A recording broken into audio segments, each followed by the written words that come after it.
ഇത്രയൊന്ന് പറയിപ്പിച്ചെടുക്കാൻ കുറേ സമയം എടുത്തു കേട്ടോ. എവിടെയാണ് ഈ അമ്മയും മുന്നും കൂടെ ഒരുങ്ങിക്കിട്ട് പോകുന്നതെന്നല്ലേ. ഞങ്ങൾ ഉത്സവത്തിന് പോകണം ഗൈസ്. ഈ വർഷം ഞങ്ങൾ അങ്ങനെ ഉത്സവത്തിനൊന്നും പോയതേ ഇല്ല കേട്ടോ. നമ്മൾ ചേകത്ത് ഉത്സവത്തിന് മാത്രമല്ലേ പോയുള്ളൂ. ഞങ്ങൾ സാധാരണ എല്ലാ വർഷവും എല്ലാ ഉത്സവവും ഒരു ഉത്സവം പോലും വിടാതെ എല്ലാ ഉത്സവത്തിനും പോകുന്ന ആൾക്കാരാണ് കേട്ടോ. അതുകൊണ്ടാണ് ഞാൻ അങ്ങനെ പറഞ്ഞത്. അന്നേരം ഞങ്ങളെല്ലാവരും കൂടെ, ഞാൻ, സന്തോഷേട്ടൻ, ഏട്ടൻ്റെ അളിയൻ, അളിയെന്ന് വെച്ചാൽ വിഷ്ണു ആണ് കേട്ടോ. വിഷ്ണുവിൻ്റെ വൈഫ്, ഞാൻ, മോന്, ഞങ്ങൾ ഇത്രയും പേരും കൂടെയാണ് കേട്ടോ പോയത്. ഓട്ടോയിലാണ് പോയത്. എന്നിട്ട് അതിൻ്റെ ഇടയിൽ കൂടെ അവിടെ ചെന്ന ശേഷം എൻ്റെ അനിയത്തിയും കുറേ ഞങ്ങളുടെ ബന്ധുക്കാരെയും കൂട്ടുകാരെയൊക്കെ കണ്ടു കേട്ടോ. അവിടെ പോകുന്ന വഴി ഒരുപാട് ഇങ്ങനെ വെച്ചുപണിവെക്കാരില്ലേ, ഇങ്ങനെ വെച്ച് കച്ചവടം ചെയ്യുന്ന ആൾക്കാരൊക്കെ ഉണ്ടായിരുന്നു. പിന്നെ കുറേ ഫ്ലോട്ടുകളൊക്കെ കണ്ടു കേട്ടോ. ഞങ്ങൾ മെയിനായിട്ട് വന്നതിന് ഉദ്ദേശം ഇതൊന്നുമല്ല കേട്ടോ, ഈ ഫ്ലോട്ട് കാണാനോ അല്ലാതെ ഇങ്ങനെ ഈ സാധനങ്ങൾ വാങ്ങിക്കാനോ ഒന്നുമല്ല. മെയിനായിട്ട് ഒറ്റ ഉദ്ദേശമുള്ളായിരുന്നു. ഇതാണ് കേട്ടോ, ഈ വലിയ കാള. ഇതല്ല, ഇതാ ഈ നിൽക്കുന്നുണ്ടോ, ഇതിനെ കാണാനാണ് മക്കളെ നമ്മൾ എത്രയും ദൂരം കടന്ന് നമ്മൾ വന്നത്.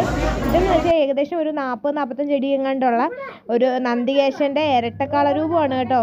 സൂപ്പറാണ് മക്കളെ, നല്ല രസമാണ് കാണാൻ. 2 പേരുണ്ടായിരുന്നു, 2 കാളകളുണ്ടായിരുന്നു കേട്ടോ. ഇതിപ്പോൾ ഒരെണ്ണമാണ്.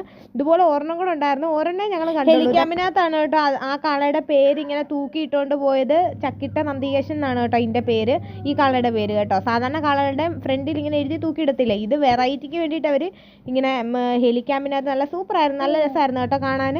ഇതിൽ 2 പേരുണ്ടായിരുന്നു. നമ്മൾ ഒരാളെ കണ്ടുള്ളൂ. ഞങ്ങൾ വിചാരിച്ച് ഈ ഒരു കാളെ കാണത്തുള്ളൂ കേട്ടോ. അതിനുശേഷം വിച്ചൂട്ടനൊക്കെ ഭയങ്കര എക്സൈറ്റഡ് ആയിട്ട് നോക്കിക്കൊണ്ടൊക്കെ ഇരിക്കുകയാണ്. അങ്ങനെ നമ്മൾ ഉത്സവം വൈബ് ഓൺ ആയിട്ടുണ്ട്. ഭയങ്കര രസമായിരുന്നു, നല്ല രസമായിരുന്നു കേട്ടോ. പിന്നെ കുറേ ഇങ്ങനെ പടക്കങ്ങളൊക്കെ പൊട്ടുന്നുണ്ടായിരുന്നു. പിന്നെ കുറേ അവർ ബലൂൺസ് ഉണ്ടല്ലോ, ഈ ഹൈഡ്രജൻ ബലൂൺസ്, കുഞ്ഞു കുഞ്ഞു ബലൂൺസ് ആക്കിയിട്ട് അതെല്ലാം ഇങ്ങനെ ആകാശത്തോട്ട് പറത്തി വിടുന്നുണ്ടായിരുന്നു കേട്ടോ.